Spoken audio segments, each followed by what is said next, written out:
Bonjour. Plusieurs syndicats ont lancé un nouvel appel à la grève demain dans les écoles, collèges et lycées après le mouvement d'ampleur de jeudi dernier pour demander des réponses fortes face au chaos engendré par la crise sanitaire et des investissements massifs dans l'éducation.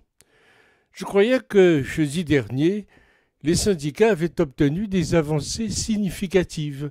Cette nouvelle grève ne semble pas justifiée et avant de faire grève, encore faut-il qu'il y ait eu des négociations qui n'auraient pas abouti. Un jour, penseront-ils à la formation des enfants? On leur donne de plus en plus et les enfants sont de moins en moins bien formés. Les cathos ont la messe du dimanche. Les gilets jaunes, les ronds-points du samedi, les profs, les grèves du jeudi, Greta, les manifs du vendredi. On va finir par créer une mobilisation du lundi.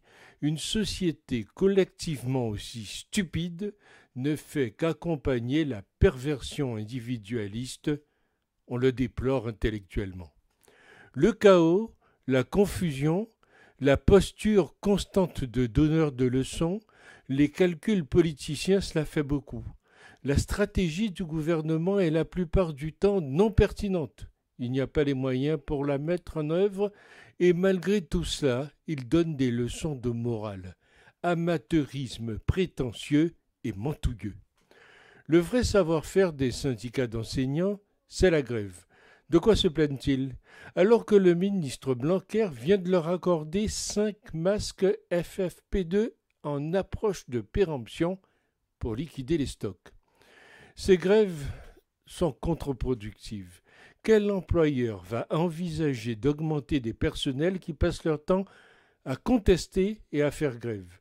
Quant aux demandes de recrutement des candidats inscrits sur liste complémentaire, elles ont pour but de permettre à certains de devenir fonctionnaires sans avoir nécessairement le niveau, puisque le recrutement sur liste complémentaire revient à recruter le candidat comme s'il avait été reçu sur la liste principale. Or, certains concours admettent comme lauréats des personnes qui ont une moyenne générale à l'ensemble des épreuves très basse, bien en deçà de 10 sur 20. Entre autres exemples, les concours de professeurs des écoles, des académies de Versailles ou de Créteil.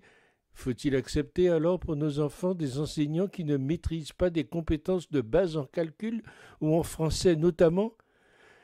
L'art de la guerre est trop important pour le confier à des militaires, a dit Clémenceau, je crois.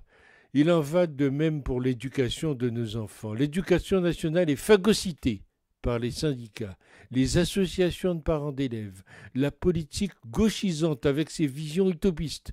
M. Macron va être obligé de cramer la caisse, et cette fois pour les enseignants. En même temps, le montant des salaires, en général, n'est plus adapté au coût de la vie. À ce rythme-là, ce sont les Français qui vont descendre dans la rue, car ils n'auront pas envie de payer la note, ça devient incontrôlable. Les enseignants français font périodiquement grève pour réclamer le beurre, l'argent du beurre et le sourire de la crémière en plus. Toujours plus d'argent, toujours plus de personnel, voilà leur leitmotiv. De tous les pays européens, c'est en France que le budget de l'éducation nationale est le plus élevé, alors qu'ainsi que le nombre de fonctionnaires. Le tout pour un résultat catastrophique. L'école publique a été démolie par ceux qui ont mis le savoir au rencard. Seule l'école privée, en sélectionnant les élèves, assure un enseignement correct. Comme aucun gouvernement n'aura le courage de donner un grand coup de balai dans cette pétaudière qu'est le ministère de l'Éducation nationale, on peut parier que la France va inexorablement s'enfoncer dans les profondeurs du classement PISA. Pour ces syndicats, tout doit leur tomber tout cru dans la bouche. L'initiative, ils ne connaissent pas.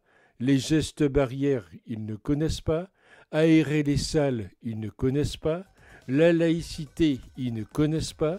le respect des autres, ils ne connaissent pas. Bref, on comprend pourquoi le niveau baisse et continue de baisser. Ils ont oublié le principal, les élèves.